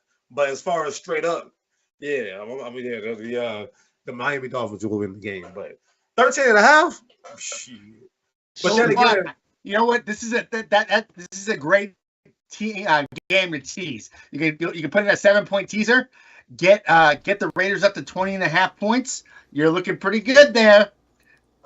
When I was at DraftKings on Sunday, I was live betting a little bit. I saw that there was spread. It was like in the first quarter, the Jacksonville game and the 49ers was 14.5. And I was like, oh, I'm about to hit on this one. And you know what, KK? I did that, and I lost a lot of money. Yeah, they beat the dog shit out of yeah, here we go. All right, third game we got Titans versus Jaguars. We got the Jaguars favored by 6.5. The over/under is 40. The Jags offense has been pretty horrendous, right? It's like it's up and down. Get ETN the ball and see what happens. But I don't know what's going on with Calvin Ridley and Trevor Lawrence's relationship, because clearly he loves Christian Kirk way more. He loves Zay Jones and the other Jones and everybody else. I don't know. I got to go with the Jags because Will Levis ain't it. And if you can't beat Baker Mayfield, you can't beat Sunshine. So, yeah, give me the Jags. Interesting week for the Titans here, coming from Tampa, going to Jacksonville, going to probably one of the nicer cities in Tampa to one of the shadier cities in Florida, in Jacksonville. On the road, I give me the Jags.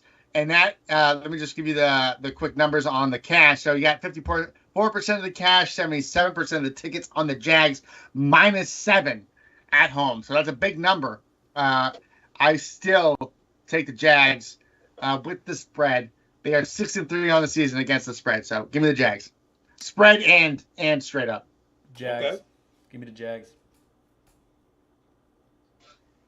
Hey, Rob, what you pick? Oh man, Tennessee bamboozles me every time. They really. I know you love your boy Derrick Henry. I know, I do. He is good. He had a bad week last week, so that means this week might be. Give me Tennessee, baby. It's a divisional game. It's a divisional game, and they do well against them. So at least you didn't pick the Raiders. What's the odds of Trevor Lawrence going to Waffle House though after the game? Huh? What's the odds of Trevor Lawrence going to Waffle House after the game? I could use some Waffle House right now. I'm fucking hungry. Will Levis going to the Waffle House? That's the real one. I just want some chili, man. Some chili from Waffle House.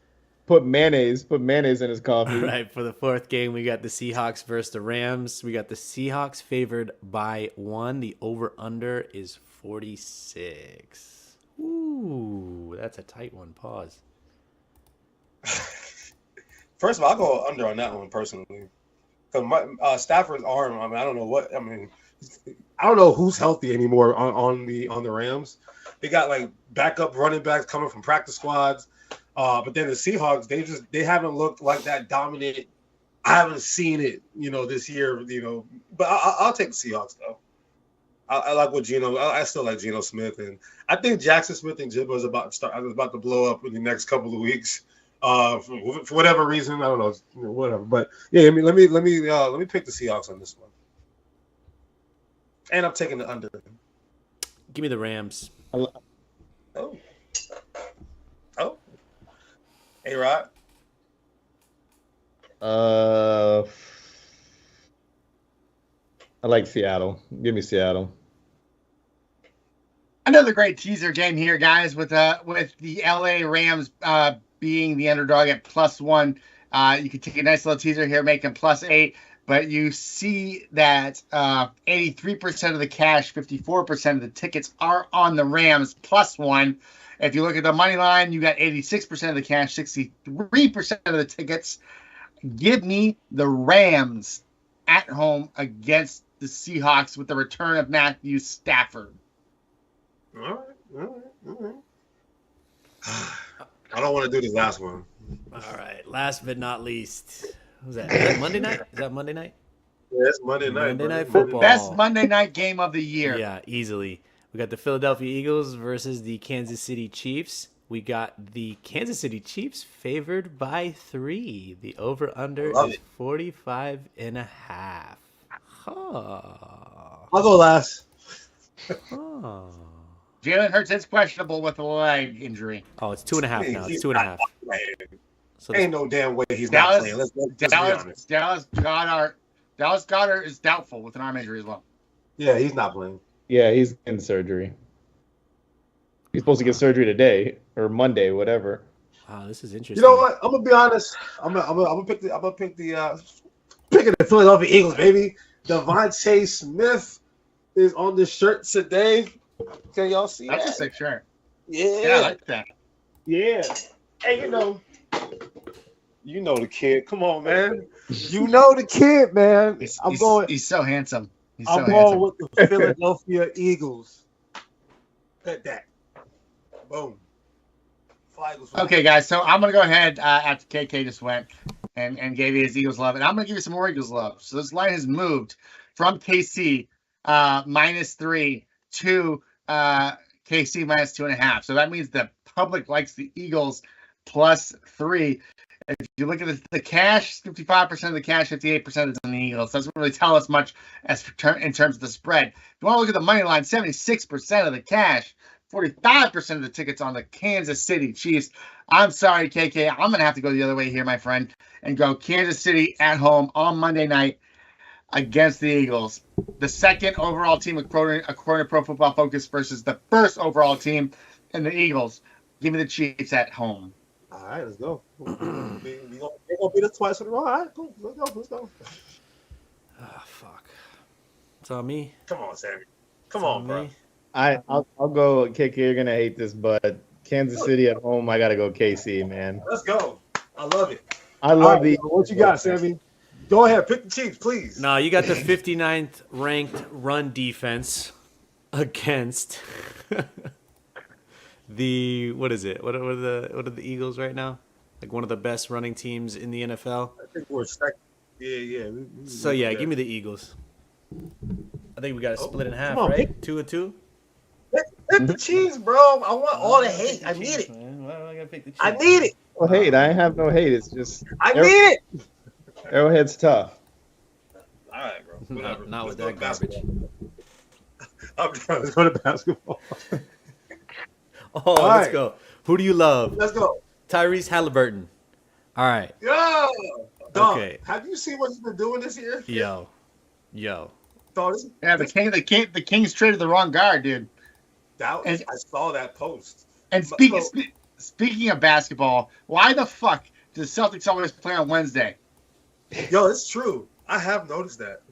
It's always on Wednesday. And you know what? I feel like they always play Philly on Wednesday, bro. Yeah, this is the second time in a row, right? No, I thought this is like the third time I think this season. No, it was New York before. It was New York, Philly. Yeah, insane. No, they played Philly in the preseason on a Wednesday. That's true. That is true. Some bullshit. All right. I had a bunch written down. They're now gone. But What do you mean? I had like 4 written down. Oh, you got it? Go ahead, KK. Yeah, brother, I got it. And fix your mic. But I got it. All right. First and foremost, the two people involved in the parties as far as like who's being traded. And I'm doing who do you love, but you got to start your team with this person moving forward for the rest of their careers, exactly where they're at. All right. Tyrese Halliburton, De'Aaron Fox. That was one of them I had. Mm-hmm. I'm going to take Tyrese Halliburton. Are these all going to be guards so I can get my shit set up? Yes. Yeah. All of them. I'm gonna take De'Aaron Fox. No Jason Tatum, by the way. I'm not. Nobody's mentioning Jason Tatum. There's literally not a player in the fucking league you could tell me that I don't want to start my team over Jason Tatum, brother, including Luka Doncic. Give me De'Aaron Fox, and I'm going to tell you why. Okay, Tyrese Halliburton's great. He's not averaging 30 points per game on top of 6 assists. So give me De'Aaron Fox. But he's averaging like what, 25 and 12? 25 and 12 and a half, actually. But yeah, that's I a like lot that. of points or punts responsible for. That's a lot of damn points. But if you look at the plus minus, Tyrese Halliburton's at 8.1. My guy De'Aaron Fox 11.8. All right.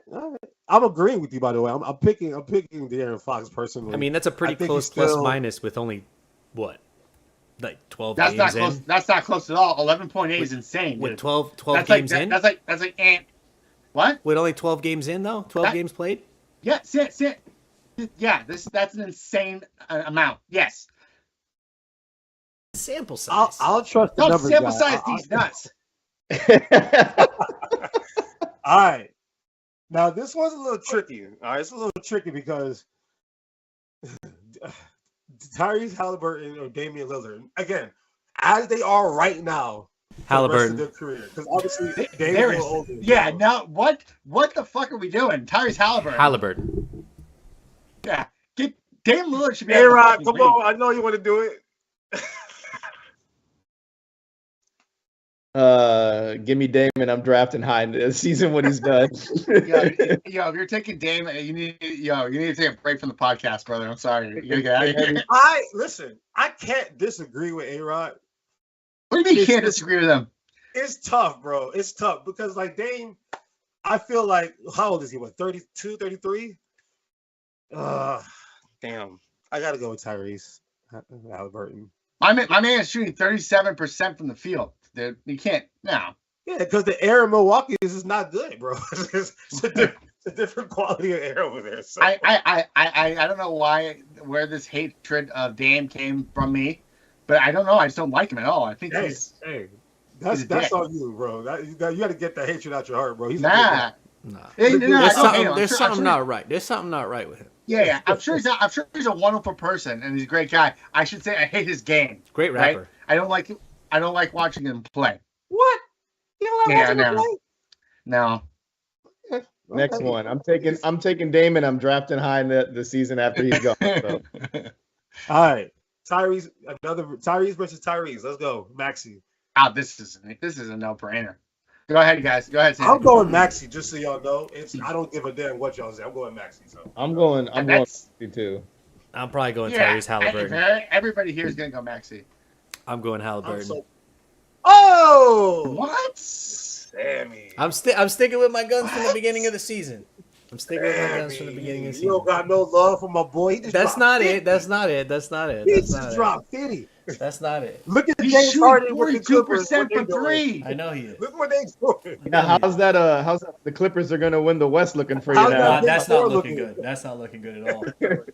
All right, last one. Oh yeah, he said that. I didn't say they were going to win the West. I said they were going to be in the West Finals. I think you said they were going to win the West. No, I didn't. No, I said Celtics Nuggets. Celtics Nuggets. Oh, okay, that's right. All right, cool. All right, last one. And this one you got to really think about because there's a lot of baggage that comes with it. But John Morant or Tyrese Halliburton. Yeesh. I'm going Ja. I think this suspension is going to be good for him. He's going to come back rehabilitated. He got Derrick Rose on the bench to kind of just guide him. Yeah, I gotta go with Ja, bro. I gotta go with Ja. Even though Halliburton's game is more smooth because he's not gonna get hurt. That's the thing about Halliburton. The way he plays is less damaging to his body. I think John Morant is gonna be more inclined to get hurt. That's what I'm worried about. But right now, I gotta go with John Morant. Yeah. This is a tough one. I know. If John Morant comes with a gun, then I'm taking Tyrese Halliburton for sure. I'm just because of the point you just made about how John Morant plays, and I kind of starting to like dislike him now because he's kind of bamboozled me. And nah, bro, he's 22. He's getting. Doesn't matter, man. This is what he needed, bro. You don't think he's humbled by this? Nah, you're a professional athlete. His team is the worst team in the West because he's not there. You don't think this humble? We're back to the George Bush quote, man. Fool me once, right there. Okay, I'm not playing. Fooled again. Yeah, I'm not getting fooled again by this guy. I like Derek White or John Morant. Come on, man. Shut up. The Celtics shit, man. Fuck. I will say Derek White has one of the best plus minuses in the league. Oh my god. Yeah, because he cut his hair. Can I throw two more? There are two more that I had on that. So I had, like, along with the ones you had, I had also Tyrese Halliburton or LaMelo Ball. And then I thought about putting that one too. Tyrese Halliburton, or I know this is gonna get mad hate, but I mean you gotta respect what he's doing this year. Trae Young. No, Trae. Hey, let's not get it twisted. Trae Young has one of the worst field goal percentages in the league. Tyrese Halliburton. Trae Young shooting 35% from the field, dude. And the other reason he averages 25 points per game is because he shoots. 10 free throws a game? See how much he averages. 10 free throws a game? No, field goal attempts. No, what I'm saying, why he averages, because he has 10 free throws a game. Oh, yeah. So he does. He averages 10 free throw attempts a game. 9.9. You're absolutely right, Sammy. Yeah. Ridiculous. He's a free throw merchant. Him, Embiid, and Dame should all get a boat together and just shoot free throws, because that's all they do. All right. LaMelo this season is shooting 41% from the field, so not that much better. And 6 percentage points better is a lot. Yeah, they're both bad. 41% from your point guard is not good, bro. I'm sorry, it's just not good. It's not great, but it's better than 35%. I need to see 47 and above from the guy with the ball in his hands the most. 8.6 assists, 5.4 rebound. I think LaMelo's doing really well right now. Charlotte's just the worst organization in professional sports right now. I don't. We can say Cleveland, we can say anybody else. I mean the Browns, but in sports, I don't know what Michael Jordan did to that team, but I think that's how I started off the season. Like that was my crazy wacky thing to start the season, was just how horribly ran that organization is. But I'm taking Halliburton over both of them, and I feel like Trae Young gets a lot of flack. Just because of his attitude and whatever. He became the villain or whatever, but I don't hate him. But I'm still taking Halliburton over both of them. I don't fuck with him. Give me Halliburton. I know. Give me Halliburton. He has stupid hair. That's why I don't. His hair sucks. Yeah, his hair shit. It looks like a fucking Q-tip just put in my ear. Yeah, fuck him and his stupid hair. All right. Let's go. Draymond Green. I'm ready. Let's talk about it. Obviously, he has a track record, right? We know this about Draymond, and lately him and Gobert have some type of a weird beef all of a sudden too, right? And then Anthony Edwards is trying to get in on it. He's like, bro, like nobody, me, I'm seeing Anthony Edwards, like I'm all in, like CJ Stroud. That's my CJ Stroud's Anthony Edwards, right? So. There's a little rivalry going on with him. Klay Thompson's jersey gets ripped, and Jaden McDaniels gets involved, and then Draymond Green comes behind Gobert like a buddy from Baby Boy, and yoked them up, right? And people are saying, Gobert is saying, he wanted to get kicked out the game because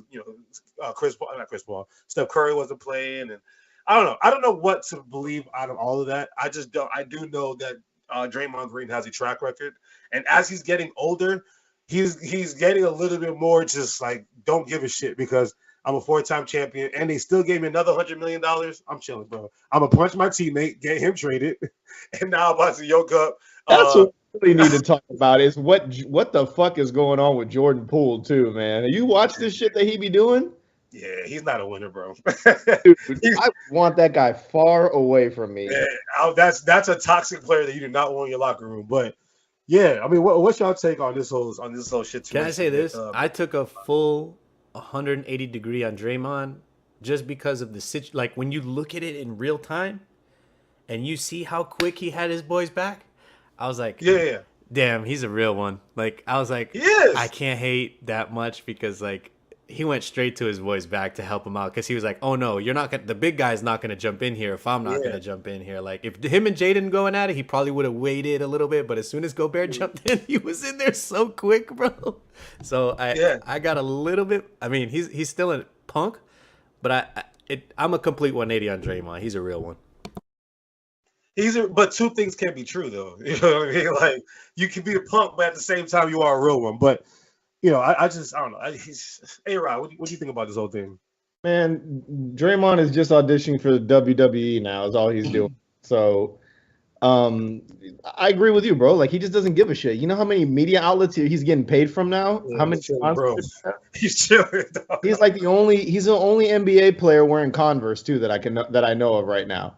He wearing Converse? Yeah, he's with Converse, and he's got his own shoe with Converse. I think. I did not know that. Used to be D Wade. He's with Converse. I think Draymond just like you said, he doesn't give a shit. He knows his role with this team now. He used to be the third option. Now he's just a bruiser. That's all he's got to be. And if something happens to Clay and Steph, Daddy's coming to save you. And that's what he's going to be. And I saw the fine. It's over $750, man. $750. Draymond don't give a fucking shit. I think they say his career fine so far are at 1 point something million. So he's just letting them. He's letting it rain for the league. Fun coupons. That's all they are, bro. Just fun coupons he's throwing out there. That's a lot of money, bro. 5 games too. But you need a guy like that on your team. It sets the tone for the way your organization is. Like he's gonna fucking defend his guys, and you're not gonna fuck with him. Yeah. He'll get your ass traded if you're Jordan Poole. He'll get your ass traded, man. Don't best believe. And he exposed Jordan Poole. Jordan Poole doesn't give a shit. Him and Kyle Kuzma are like the two biggest goofs ever in the NBA playing right now in Washington. Joel ain't even paying attention in the group huddle. Jordan Poole is like trying to pull up on Kristaps Porzingis and getting blocked at the 3-point line. Like he's a joke, man. He's a joke, and that wasn't good. Now you can see why the locker room was so. And Draymond alluded to it a week ago. Like, bro, the locker room sucked last year. It sucked last. Like he kept saying it over and over. And yeah, I mean Jordan Poole was a problem, but damn, I didn't know it was that bad. He got that taste, but he got that taste. He got that taste of winning and thought, "Oh, I'm up next." And big head, he got big head. Until Draymond and Steph and Clay retire or are out of there, you ain't up next, bro. You gotta play third, fourth fiddle to them. So it ain't happening. Even Andrew Wiggins got more to say. Like Andrew Wiggins was a first overall pick. He was an all-star already. Like he's quiet. He's quiet. He knows his role. He knows his role. But I got no issue with it. That's just the way Draymond is. Draymond gonna be Draymond. Yeah. Vic, what you think? I think Draymond's on some bitch shit. Coming around like grabbing him by the neck, like he fucking I don't know, like he's like mankind or some shit. I don't know, some bullshit. And I'll be honest, like I didn't appreciate it. I think he should have been suspended for a month. I'm so sick of Draymond shit, man. To be honest with you, like I do not like Draymond Green. Oof. I don't like him as a player. Oof. I don't think I like him as an individual.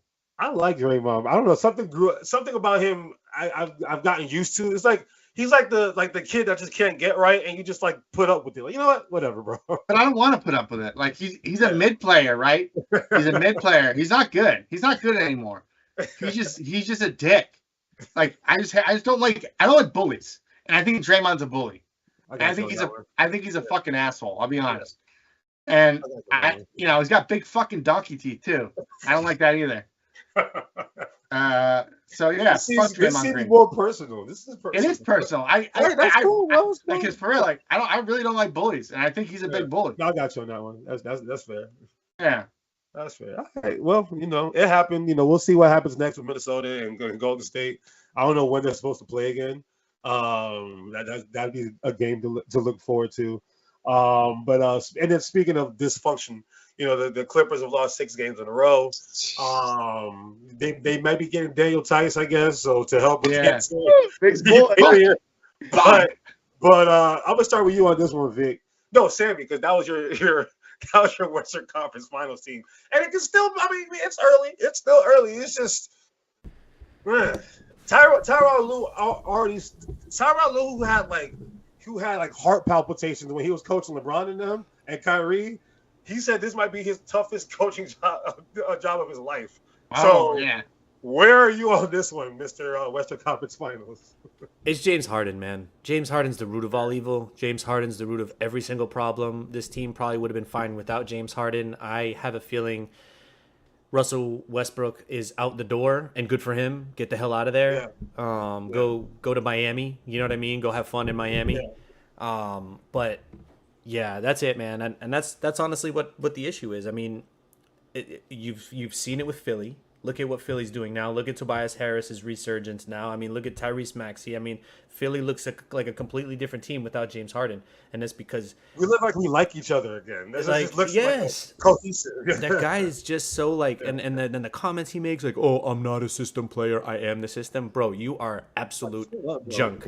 You are so trash. But yeah, it's his fault. You already shell yourself now. Like, I know you want to think that you are still that. Remember, I was talking about last week or 2 weeks ago, whatever. Like, I'm like the James Harden experience. I was never for, and now I'm just so happy to see it live. Like, Brooklyn didn't work, Houston didn't work. They gave him Chris Paul. They gave him Russell Westbrook. They gave him Kevin Durant. They gave him Kyrie Irving. They gave him Joel Embiid. It don't work, bro. You are a scorer, and it's cool. Everyone has a lane, but don't keep running to all these teams and think that you're going to change life, and then feel offended or something that, oh, they didn't give me the reins or whatever. Like, bro, like, there's a reason why we don't give you the reins, bro, because you are an individual, bro. That's what you are. But he had the most minutes. He had like the most usage last year too, which was crazy when he said some bullshit like that. Like, dude, you had the most usage on the team. Like, what are you even talking about? The ball was always in your hand. And that's the problem, I think, with this team. I feel bad for Paul George. I don't feel bad for Kawhi because I think Kawhi is going to get his no matter what, right? It's just Paul George's situation, when they had him as like a point forward and things were clicking, and then James Harden starts getting incremented into the offense, and it's over. So yeah, because I was watching that Denver game yesterday. Oh, my God. First of all, Nikola Jokic, bro, like, I know I've seen great players in my lifetime. This guy right here, bro, I've never seen anything like it in my life, bro. Like, it does not make any sense, because like, he does not look the part. But when he's on the basketball court, you can see the difference, right? It's the complete opposite of Harden. It's like, it's so, I don't know, it's just dribble, drive, dribble, step back. Okay, dribble, bounce pass. Like, okay, cool. Like, we've seen this story. I'm watching Denver play, and if you're talking about Paul George being like the point forward, like, I saw Paul George wanting to bring the ball down the court in the fourth quarter, because, I mean, he took some bad shots in that quarter, but to me, he was feeling it, and I get it. When you're feeling it. But I feel like Paul George should definitely be the one that's initiating a lot of that offense. I think Russell Westbrook's been playing a lot better off the ball. Like, it was looking good. I don't understand why they felt the need to make this move, because it's to me, it just makes no sense, right? So, but yeah, I was watching Denver, bro. Like, they try to play the Clippers try to play that small ball, and Jokic just abused them, bro. He just kept abusing them. And the thing about Jokic is that he's a willing passer. It's just, guys, it's just everything about it. It's just beautiful, bro. Yeah, here's the thing about the Clippers, man. They're just like the Padres of baseball. They want to be better than the Dodgers. They want to be better than the Lakers. They want to sell more tickets.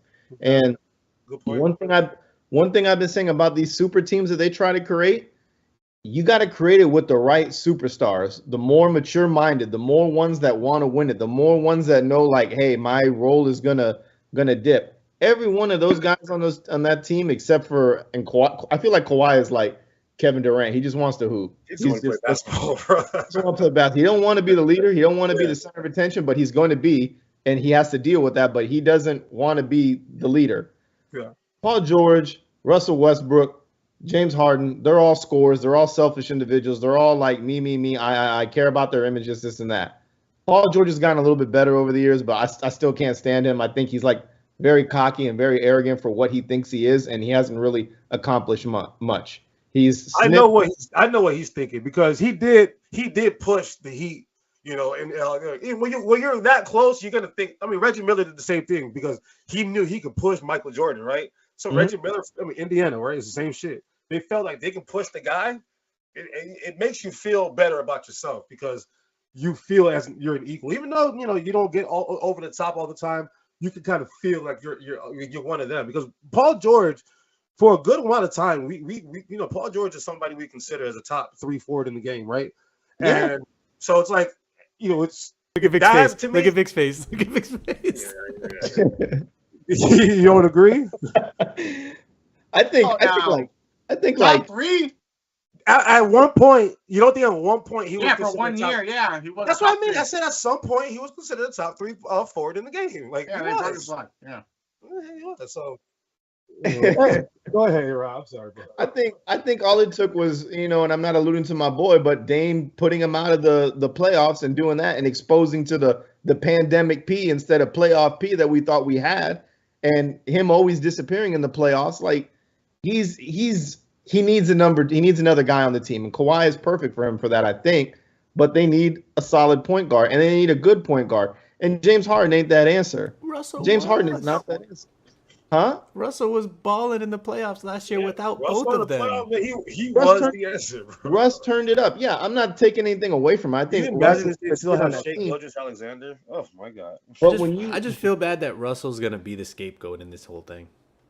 And that's always the worst thing. Yeah, I agree with you. I feel like we focused on Russell Westbrook so much last year and how he wasn't perfect for the Lakers and how he had to get up out of there. But we really weren't talking about is how shitty of a teammate is James Harden.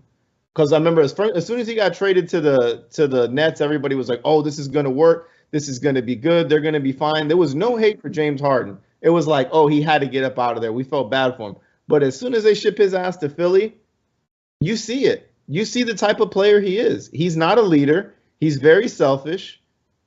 They've given him everything. What more do you want? What more do you want at this point? You've been on so many mega teams, and you can't get shit done. And why is Al Horford still have the ability to shoot threes? I don't like he's old. Like, how is he still in the league, bro? I'm sorry, I just had to get it off my chest.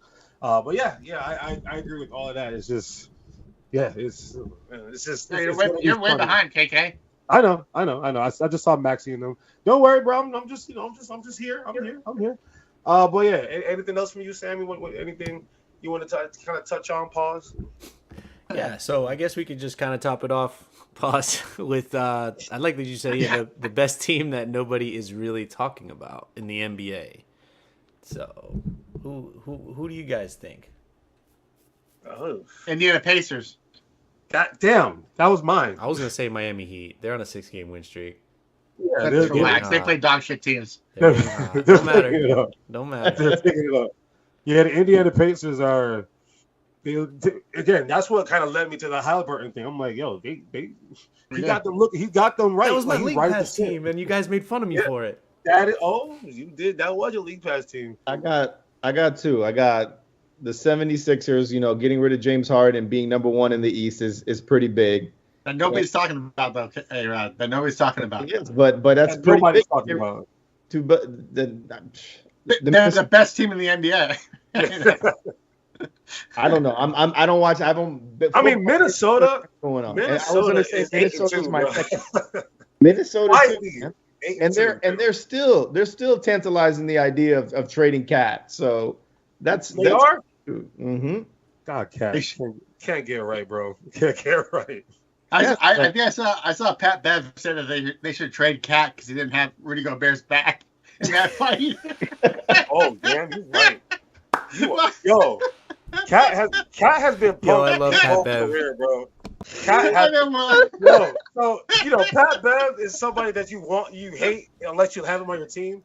Now that he's a Sixer, bro, I've been Team Pat Bev for the last couple of months. I'm like, I've been watching his podcast. I'm like, wait, hold on. Pat Bev's on the Sixers. He's a tiny Draymond Green, man. You need that guy on your team, but man. Bro, the two people that I love listening to are Jeff Teague and Pat Bev, bro. Jeff Teague is on another level. Somebody needs to pay him a lot of money to go be a storyteller because he is the greatest storyteller I've ever heard in my entire. I'm like, bro, how is this so funny? He's the best. I love Jeff Teague. I mean, even his Wake Forest stories. I'm like, bro, this, he's just hilarious. So, Jeff Teague's funny. I feel like Pat Bev is funny sometimes, but he's like you say he's like Draymond. I think it's Jeff Teague is Pat Bev is very direct. That's what his thing is. So sometimes when you're direct, it's funny. Whereas Jeff Teague's fucking hilarious. I know, he's great. But when he laughs, I think it's the best because it's so real that he laughs in the middle of his stories, like just recollecting everything in his mind. Yeah, he's like, yeah, man, I was getting cooked. And, yeah, man, he gave me like 35, and I was like, damn. Oh my god! And then the motherfucker went and did an interview. Yeah. Yeah, the Jimmy Butler one, that was great too. I like the one. Who was it? Was it Paul Pierce? And he was like playing against Paul Pierce, and like with his brother or something like that. He's like, "Damn!" And Paul Pierce goes, "Oh, damn! Both y'all are ugly."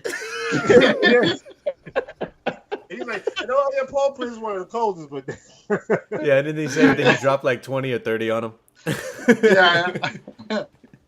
All right, I'm done. Yeah, Jeff Teague, if you ever see this, we love you, dude. With that being said, yes, Jeff Teague, you are we are standing you as well. CJ Stroud and Jeff Teague, you guys are on our pedestal, on our podium right now.